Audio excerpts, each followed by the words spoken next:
I just brought the Mercedes in, 2014 Mercedes-Benz GL 450.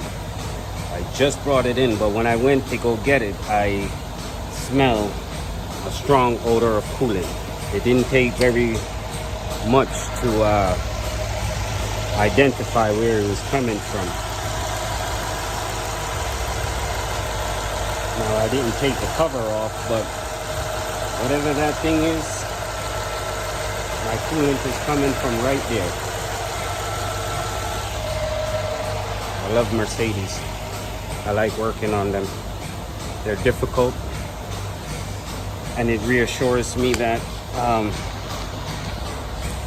not all Europeans are smart. Cars. Yeah.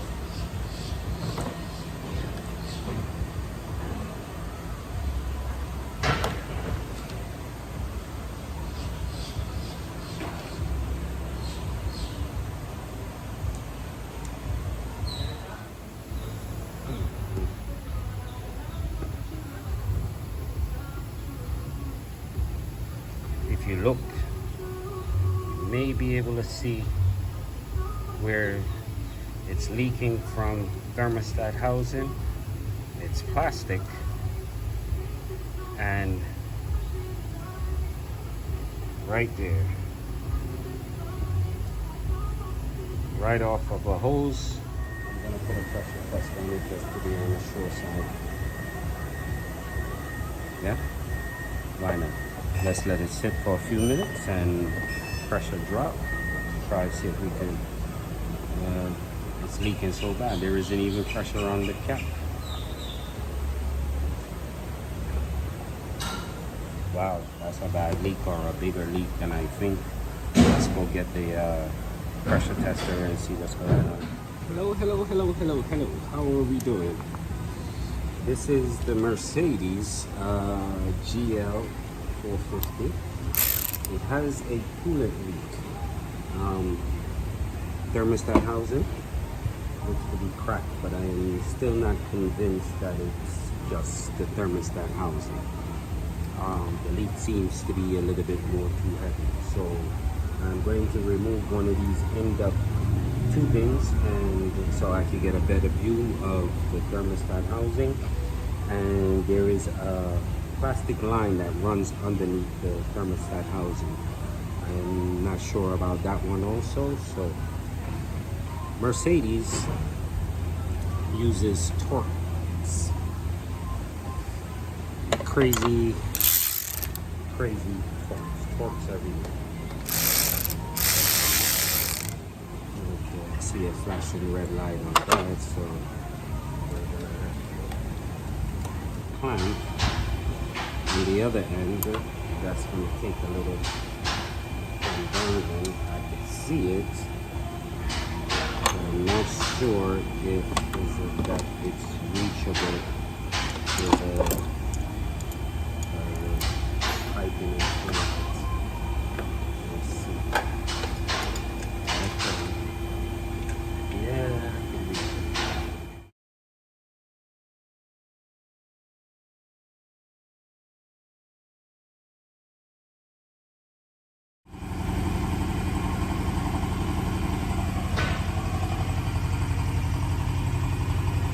See the drip? There we go. Right off of this little hose here. Now we need to trace this hose. Oh boy. Okay. It's to this line here. Alright. Is it held on by It's a coolant line.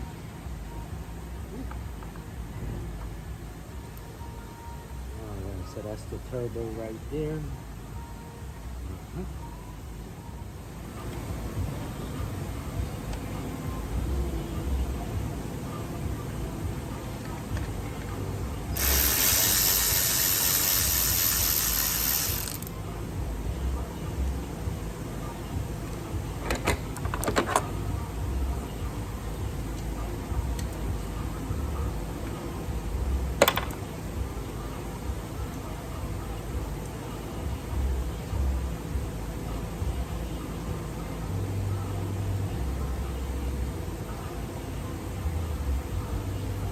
in turbo.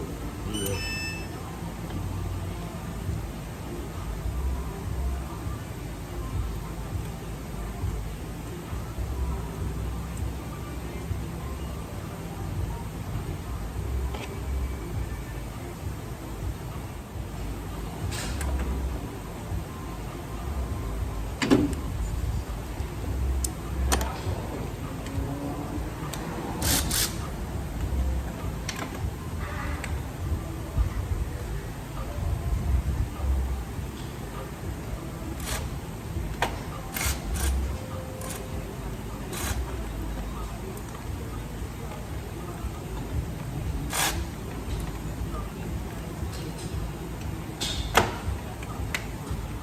So I love a Mercedes. Just for their awkward engineering.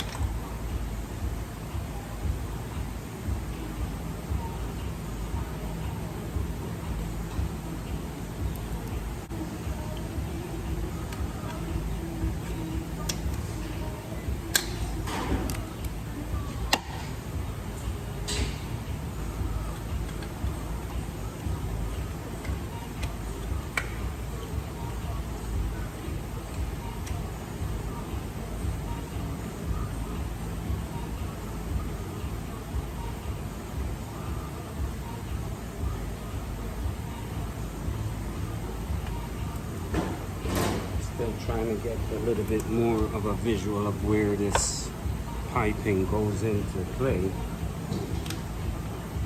I don't want to dismantle this whole car, just to get a quick visual of something, but it's gonna be repaired.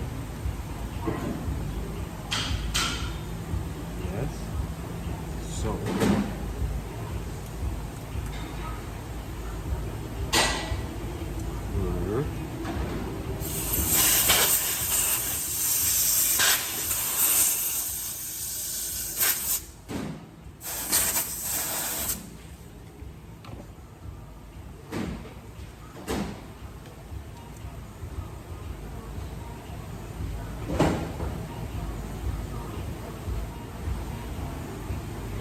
now I'm recording.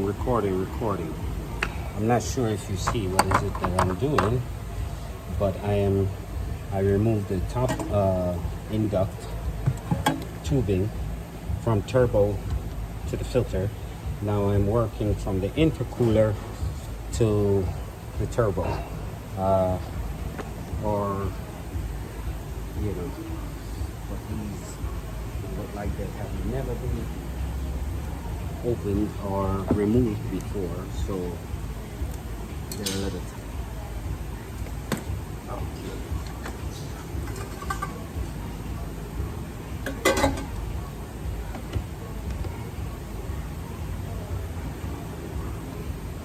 so put a little rag down into the tubing.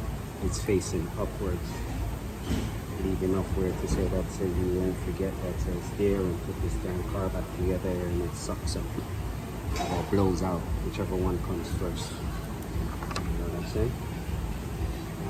So the Isla pulley, there's an Isla pulley also there.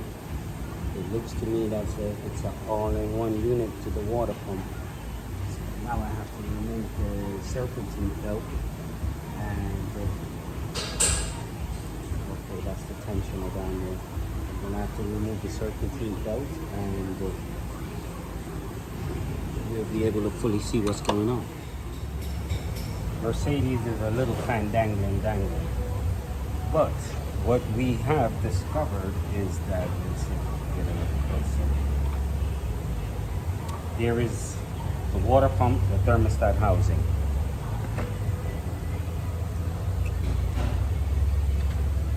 This is the thermostat housing.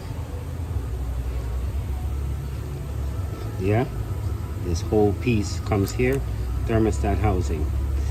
This line here is broken. It goes inside of the water pump. So I'm trying to remove where it goes in, because I see that, I don't know if you're gonna be able to see that one, but where's my trusty little pocket? See this piece here, right there, that's what's broken. And then there's another piece right there. Yeah, so I'm going to remove that. It comes up to this little piece here, a Y. I started to disconnect it there, and it has a 10 millimeter right there. We're gonna, okay, we are still fandangling with the Mercedes. There is, the line that we're trying to get off is turbo coolant line. There's a bolt on the bottom end, right above the AC compressor. It's facing downwards, so basically it's facing upwards. So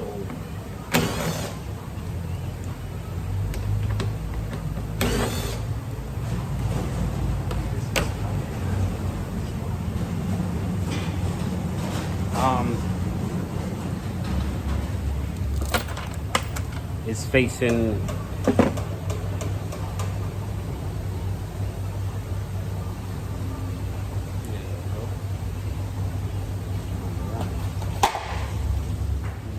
if I told you that I forgot the socket on the top of the car. So now I have to bring it back down to get retrieve the socket and bring it back up again. Time consuming. But hey, we got a few OKs. Matter of fact, we have OKs on 2 out of the 4 vehicles that I introduced earlier this morning. As I said, I don't really watch the time. When I get here, it's opening, and I work right back until the day is lunch. All right, let's see if we can get see that little bolt up there? That guy right there. That's the line right above the air conditioning unit. Right behind the air conditioning unit is the turbo.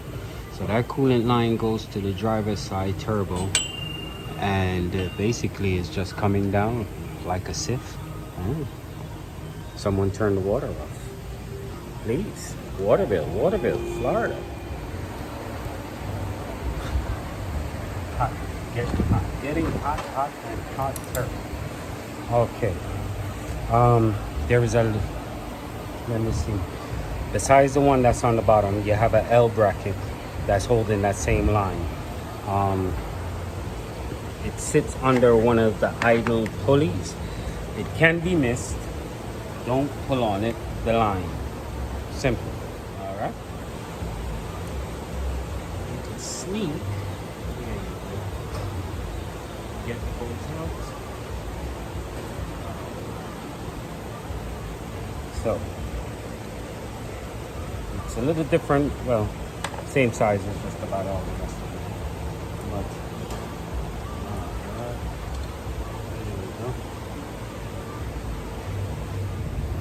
all right. On the Mercedes, the lines that we are replacing go to the cooler, turbo, on both sides of the motor. Driver's side coolant line, this guy here, is broken. This guy was attached to this guy here. This is another piece. This is the Y, let's call it a Y, from the passenger side to the driver's side. Yeah. See him? Basically plastic deterioration. So we have 2 lines to the turbo that we have to remove. There goes the other one. All right. Yeah, there it is. So that piece is that piece right there, and that piece right there, and that's what we're working with right there. That's our coolant leak, and we're gonna bring it back up, disconnect the rest of the line because it comes as one whole assembly from Mercedes, and that's it for the Mercedes.